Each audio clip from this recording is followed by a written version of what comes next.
प्रणाम। मैं Shubham Vikramshila IAS coaching institute 14 बीघा ऋषिकेश का छात्र हूँ। मैं आपके सामने मौर्योत्तर काल के बारे में, राजवंशों के बारे में कुछ जानकारी प्रस्तुत करना चाहूँगा। इसमें मेरे से कोई त्रुटि हो तो मुझे क्षमा कीजिएगा प्लीज़।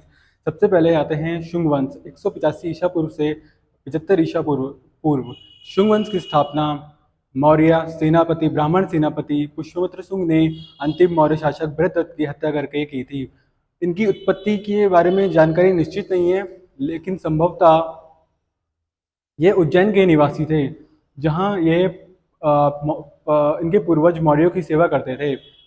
पुष्यमित्र शुंग कट्टर ब्राह्मणवादी थे। इन्होंने 2 अश्वमेध यज्ञ का आयोजन कराया था, जिसमें इनके पुरोहित थे सुप्रसिद्ध संस्कृत व्याकरण पतंजलि, जिन्होंने की पाणिनि के अष्टाध्यायी में टीका, महाभाष्य तथा योग सूत्र के लेखक रहे हैं। पुष्यमित्र शुंग को हर्ष चरित्र में अनार्य तथा निम्न उत्पत्ति का कहा गया है। मतलब सम्राट अशोक के समय बौद्ध धर्म के हुए प्रसार तथा प्रचार में जो हिंदू धर्म का ह्रास हुआ है, उसको पुष्यमित्र शुंग ने हिंदू धर्म का पुनर्व्यवस्थित किया, मतलब धर्म को। और बौद्ध साहित्य पुष्यमित्र शुंग को बौद्ध बौद्ध बौद्धों का हत्यारा तथा बौद्ध विहारों तथा चैत्यों को नष्ट करने वाला बताती है। कहा जाता है कि सम्राट अशोक के 84,000 स्तूपों को पुष्यमित्र शुंग ने नष्ट कर दिया था। जहाँ नारियों की पूजा होती है, वहाँ देवता निवास करते हैं। मनुस्मृति में कहा गया है, विपत्ति के समय ब्राह्मण अपने आजीविका चलाने के लिए अपने पेशे से भिन्न पेशा अपना सकता है। शुंग वंश के नवे शासक भागभद्र या भागवत, जो अपने 14वें वर्ष शासन के 14वें वर्ष यवन के जो तक्षशिला के जो शासक थे, यवन शासक एंटी यालकिड्स ने राजदूत हेलिडोरस को विदिशा में उन्होंने विदिशा में वासुदेव के सम्मान में गरुड़ स्तंभ निर्माण करवाया। और जो मनुस्मृति की जो वास्तविक रचना है, वो इसी काल में हुई है। संस्कृत का पुनरुत्थान इसी काल में हुआ है, जिसका योगदान इन पतंजलि जी का इसमें विशेष योगदान रहा है।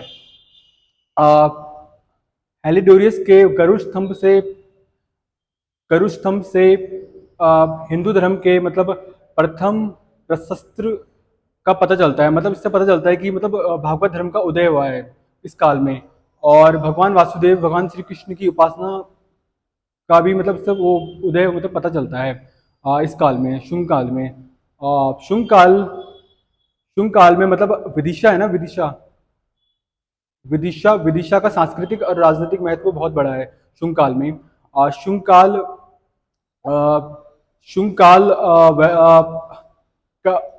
शुंग काल में जैसे मौर्य काल में कच्ची मिट्टी तथा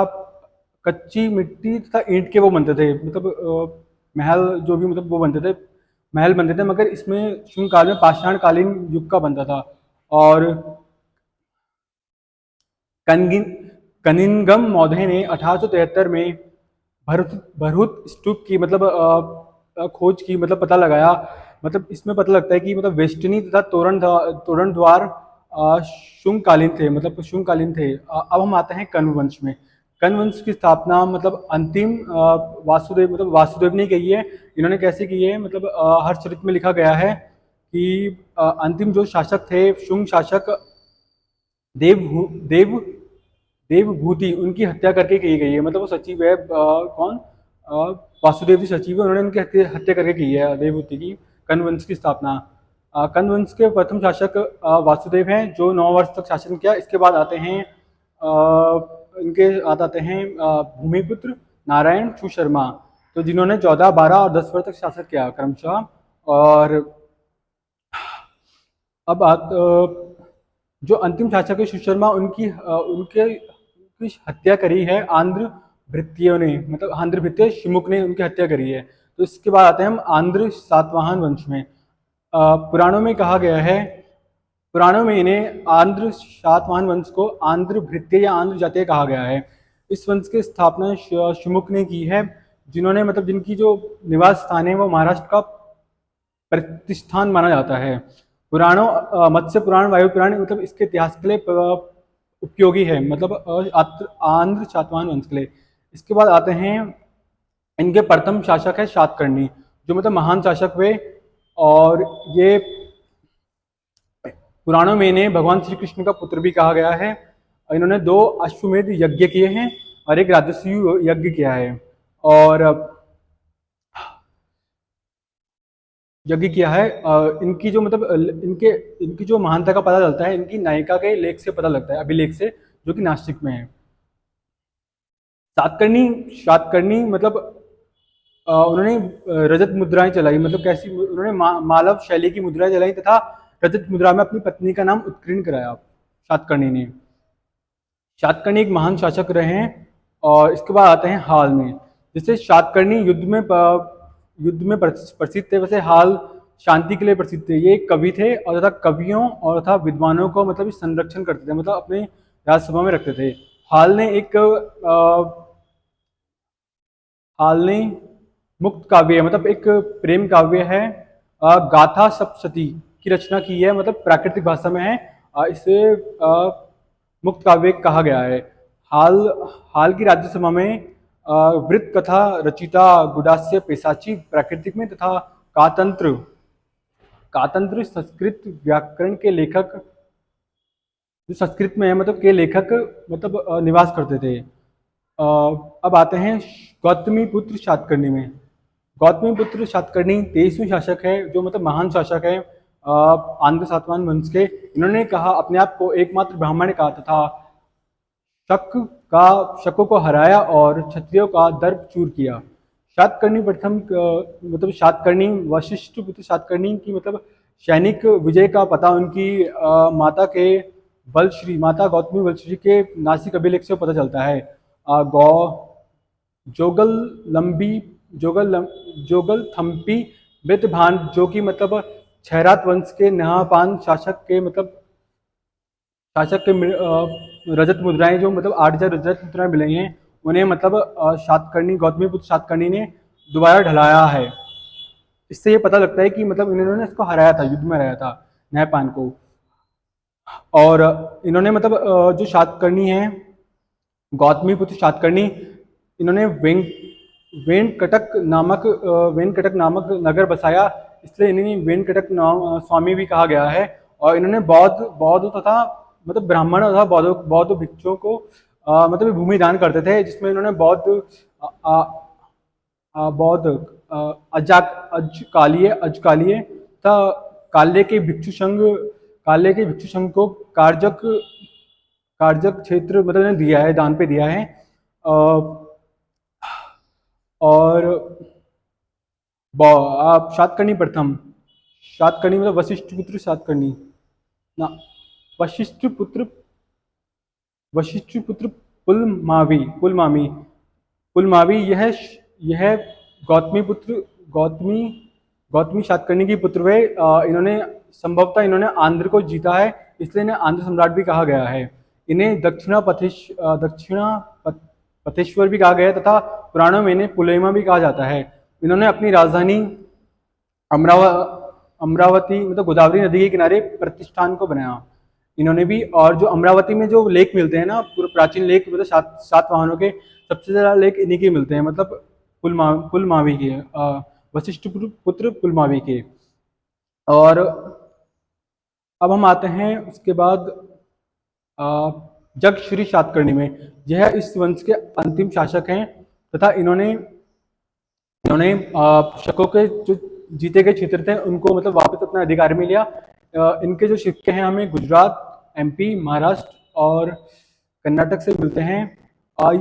इनकी रजत मुद्रा, इनकी मुद्राओं से पता चलता है कि जल यात्रा तथा व्यापार को बहुत इनको प्रिय था। इनकी रजत मुद्राओं से पता चलता है। अब आते हैं हम सातवाहन युगीन संस्कृति के बारे में बताते हैं कुछ आपको।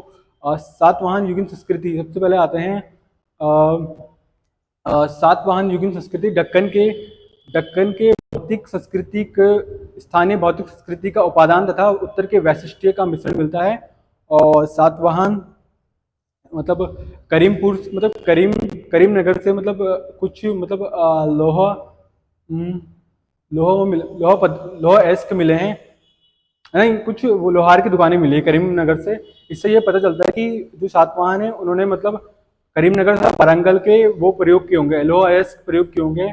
सातवाहन लोग मतलब शोरे को और बहुमूल्य धातु की तरह यूज करते थे, वो मतलब सिक्कों में नहीं चलाते थे। और वो ना प्रोटीन तांबे तथा कांसे के सिक्के चलाते थे। प्लिनी के अनुसार 1 लाख सातवाहनों के पास 1 लाख पैदल, 2,000 घोड़े तथा 1,000 हाथी थे। प्लिनी के अनुसार पूर्वी दक्कन में मतलब 30 नगर जो दीवारों से घिरे थे सातवाहनों के मिले हैं। और सातवाहन कपास उगाते थे, इसका विवरण हमें उनके मतलब विदेशी विवरणों में मिलता है।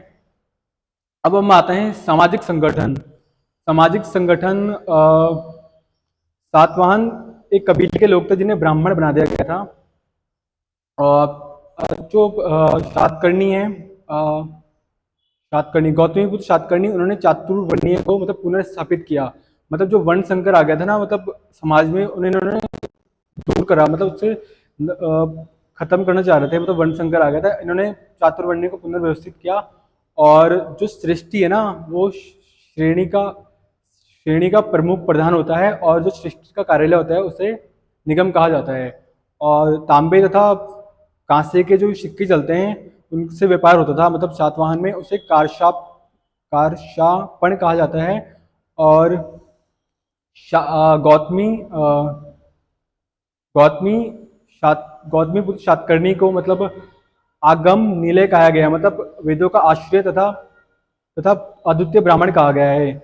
माताओं का मतलब शासकों के नाम माताओं के नाम तो होते थे, लेकिन मतलब जो राजतंत्र मतलब जो वो था पिता तंत्र था, मतलब पिता तंत्रात्मक थी, जो राजतंत्र था पिता तंत्रात्मक था। मतलब जो मतलब राजा बनता था वो पुत्र बनता था। इससे ये पता चलता है कि मतलब ये उत्तराधिकारी पुत्र होता था। अब हम आते हैं प्रशासनिक ढांचे में। प्रशासनिक इकाइयां मतलब अशोक सम्राट के अशोक की तरह थी, मतलब जिले को आहार कहा जाता था तथा पता जो पदाधिकारी होते थे वह अमात्य तथा महामात्य होते थे। गौल्मिक ग्रामीण प्रधान प्रधान प्रशासन प्रशासक था तथा सैन्य को जो प्रधान था वो गौल्मिक कहलाता था। और धर्म धर्म मतलब वैष्णव तथा शैव धर्म प्रधान थे, मगर शिल्पियों के जो शिल्पकार थे उनके बीच में महायान संप्रदाय बौद्धों का प्रसिद्ध था। अमरावती तथा नागार्जुन कुंडा मतलब विशेषकर इनका मतलब बहुत वो हुए उसमें फेमस हुए सातवाहन युग में, मतलब इसके लिए ज़्यादा फेमस ये इनके उत्तराधिकारी इक्ष्वाकुओं के उसमें फेमस हुए। अब हम आते हैं इनकी कला के बारे में। सातवाहनों ने पूर्वी ढक्कन जो मतलब महाराष्ट्र है, पश्चिमी ढक्कन जो महाराष्ट्र है, वहाँ पर बड़ी लगन तथा दक्षता से ठोस चट्टानों को काटकर वहाँ चैत्य तथा बिहारों का निर्माण कराया। चैत्य मतलब जो बौद्धों के मंदिर होते हैं तथा बिहार मतलब जहाँ ये निवास करते हैं। इक्ष्वाकुओं के समय में मतलब दक्षिण में ईंटों के मंदिर बनाए गए हैं। अब हम आते हैं इनके धर्म के बारे में। तो स्मृति काल में जो राजा होता था वो अपने को प्रतिनिधित्व मानता था देवता का, मगर सातवाहन वंश में ये अपने आप को ही देवता के कंसीडर कर मतलब समझने लगे थे, मतलब ऐसा बोल रहे थे, मतलब बताते हैं अपने आप को। और अब हम आते हैं सातवाहन के बाद आता है विदेशी आक्रमण, मतलब यूनानी या यवन। तो उत्तर पश्चिम या पश्चिम का जो आक्रमण है वह मौर्योत्तर काल में मतलब बहुत की राजनीतिक में बहुत ही मतलब राजनीतिक में बहुत बड़ा माना, मतलब राजनीतिक में कुछ बड़ा माना गया है। मतलब जो बैक्ट्रिया के ग्रीक है या यमन, उन्होंने मतलब भारत में आक्रमण किया, मतलब इन आक्रांताओं को बैक्ट्रिया के ग्रीक या यमन कहा गया है तथा भारतीय भारतीय भारतीय स्रोतों में या साहित्यों में इन्हें यमन कहा जाता है। सबसे पहले इन पे आए हैं डिमेट्रियस। इन्होंने पंजाब में आक्रमण करा तथा कुछ क्षेत्रों को जीता और अपनी राजधानी साकल को बनाया। और इन्होंने क्या बोलते हैं यूनानी तथा खरोष्टी लिपि में सिक्के उत्कीर्ण कराए, मतलब करवाए, और अपने आप को राजा की उपाधि दी। राजा की उपाधि से वो किया, अपने को बताया कि मैं राजा हूँ। और इसके बाद आए यूक्रेटाइट्स। यूक्रेटाइट्स ने अपनी राजधानी तक्षशिला को बनाया। इसके बाद आते हैं मिनांडर। मिनांडर इनके एक प्रसिद्ध शासक हैं जिन्हें मिलिंद भी कहा गया है बौद्ध ग्रंथों में। और संभवतः इन्हें बौद्ध भिक्षु नागसेन ने मतलब दीक्षा दी थी। और मिलिंद पन्हो जो एक बौद्ध ग्रंथ है, इनमें नागसेन तथा मिलांडर जो कि मिलिंद, इनकी मतलब बृहद वार्ता का एक रचना है। और मिलांडर ने मतलब अपने सिक्कों में, कांस्य सिक्कों में धर्म चक्र की एक मतलब उत्कीर्ण करवाए हैं। और स्टैबो के अनुसार जो यमन है, उन्होंने पाटलिपुत्र तथा गंगा तक की मतलब आक्रमण किए हैं, गंगा नदी तक की आक्रमण किए हैं। और जो मतलब देवता, जो मतलब भारतीय मौर्य काल, यमनों ने क्या बोलते हैं, जो मतलब सिक्कों में ना मुद्रा लेख करवाया, मतलब मुद्राओं में लेख करवा रखे, मतलब यवनों ने कराया सबसे पहले। और जो मौर्य काल से पहले मतलब भारतीय लोग सिक्कों में सिर्फ देवता का चिन्ह करते थे, मतलब चिन्ह या चित्रित करते थे। मगर जब यवन आए, उन्होंने देवताओं की तिथि तथा उनके नाम भी लिखे हैं। इसके बाद आते हैं हम शक में। शक वंश में आते हैं। शक वंश से भारतीय स्रोतों में सीथियन कहा गया है तथा इनके स्थानों को शक द्वीप तथा शक स्थान कहा गया है। चीनी ग्रंथों तथा चीनी लोगों ने इन्हें, मतलब चीनी शास्त्रियों ने इन्हें सही या इनके स्थानों को सही बाग कहा गया है। शक लोगों ने पांच भारत में, मतलब भारत में पांच क्षेत्रों में मतलब अपना राज किया है। वो है, सबसे पहले है अफगानिस्तान, पंजाब जिसकी राजधानी तक्षशिला है, मथुरा, पश्चिमी भारत और ऊपरी दक्कन। हाँ, तो जिसमें से उत्तरी भारत में मथुरा और तक्षशिला आते हैं। और पश्चिम में आते हैं नासिक और उज्जैन। जिसमें से कि पश्चिम वाले जो मतलब पश्चिम शक हैं वो ज़्यादा फेमस हुए, इन्होंने अपने आप को क्षत्रप कहा।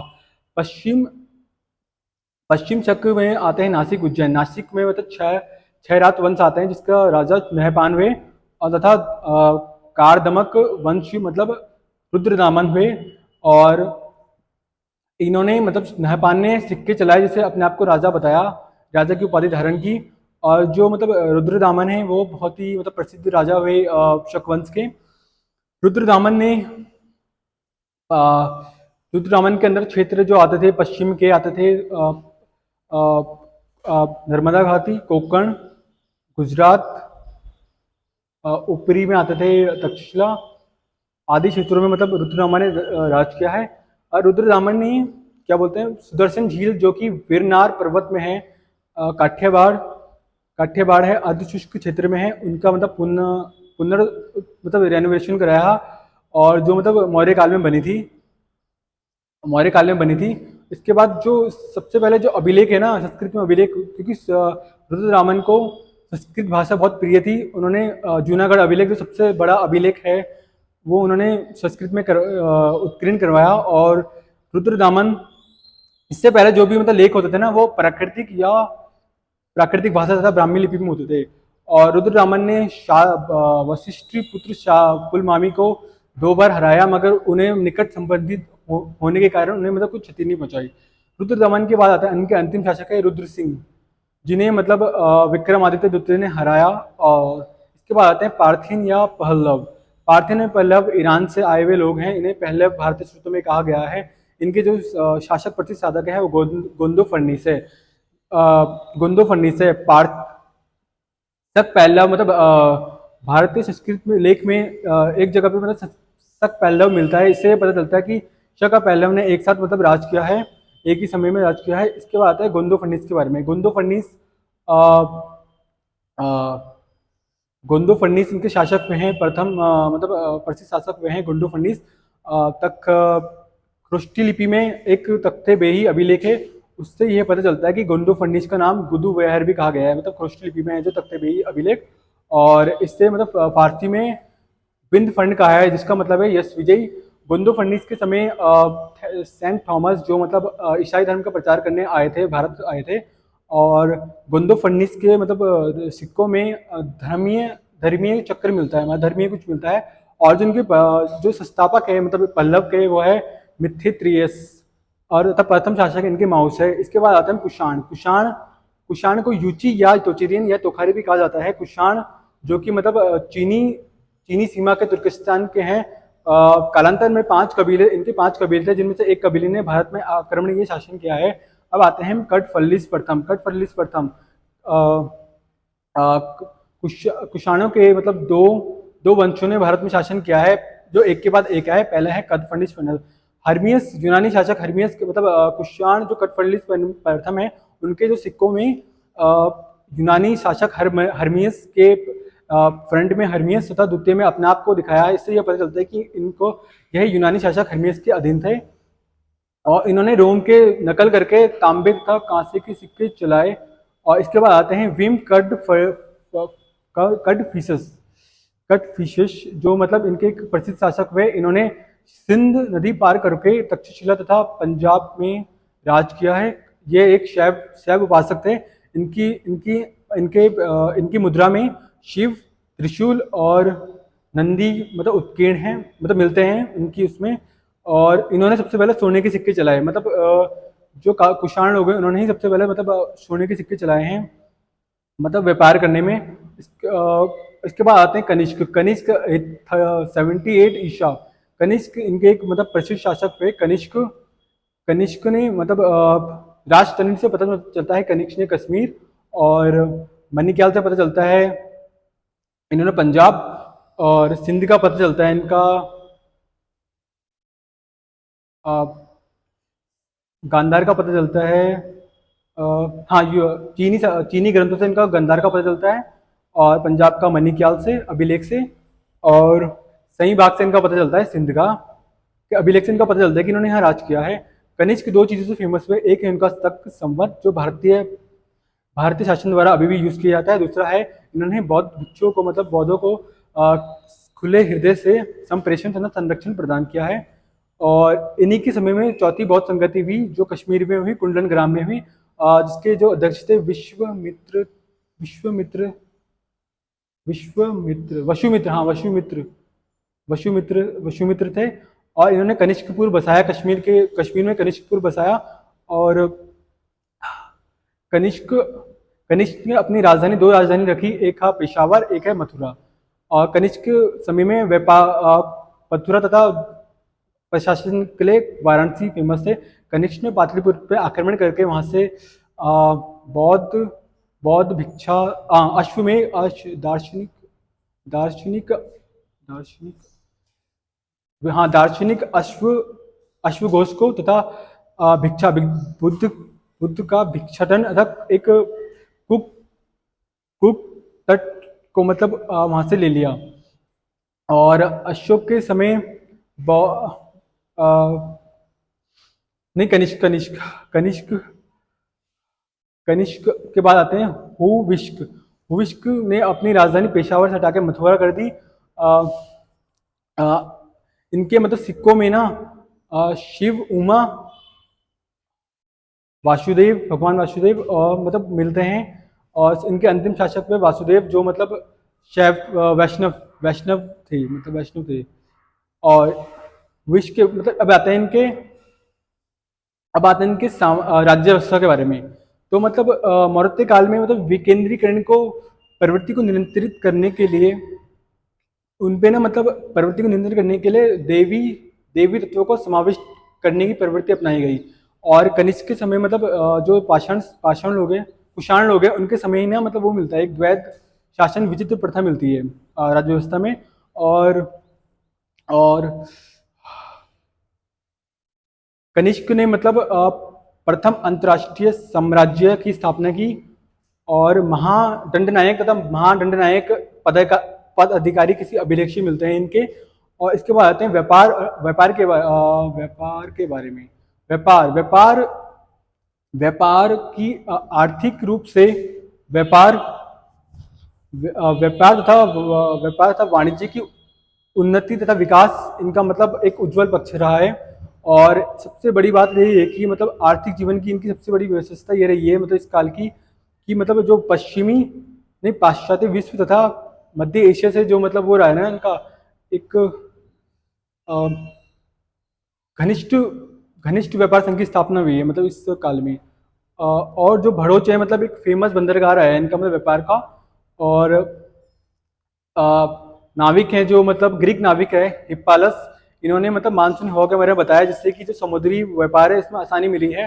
और जो भारतीय लोग हैं ना जो मिस्र को जो मतलब निर्यात करते थे चीजें वो थी गोल मिर्च, मतलब लकड़ी मतलब अच्छी लकड़ी, और सिरिया, मोती, सीपिया मोती, रंग, नील, कछुए ये निर्यात करते थे।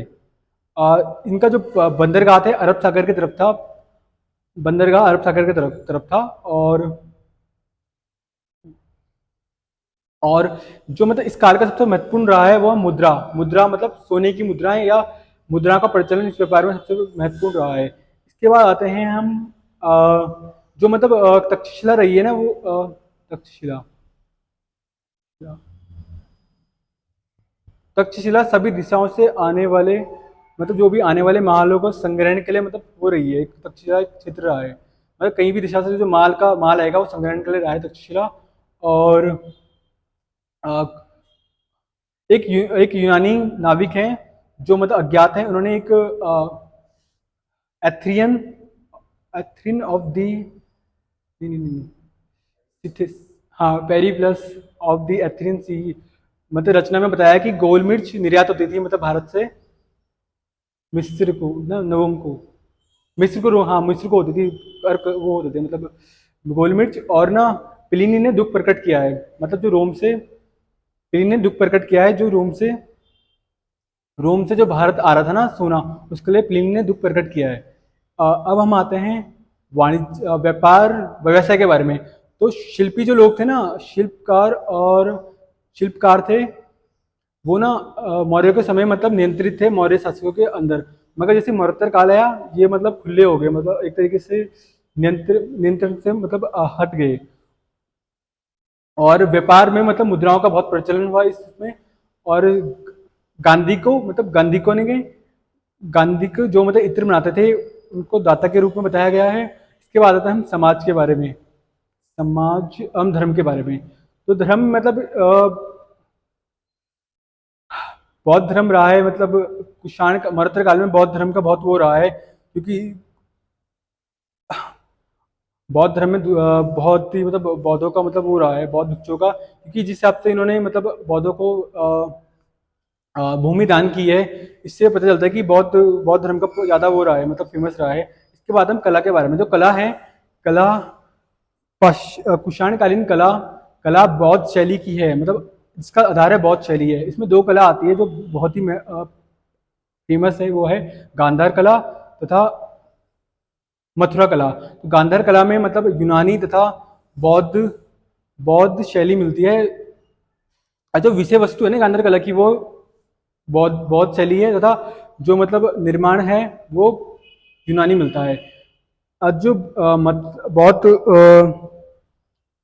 गांधार कला है उन्होंने बुद्ध के धर्म चक्र परिवर्तन, अभय मुद्रा, भरत मुद्रा और मतलब मूर्तियों का निर्माण किया है। अब आता है मथुरा कला में। मथुरा कला जो उठी है वो है जैनों के अनुयायियों ने उठाई है।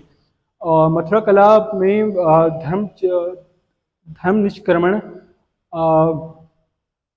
बुद्ध के मतलब जो जन्म, अभिषेक, महानिष्क्रमण, महापरिवरण की जो मूर्तियों का अंकन है वो शिल्पियों मतलब मथुरा के शिल्पियों द्वारा किया गया है।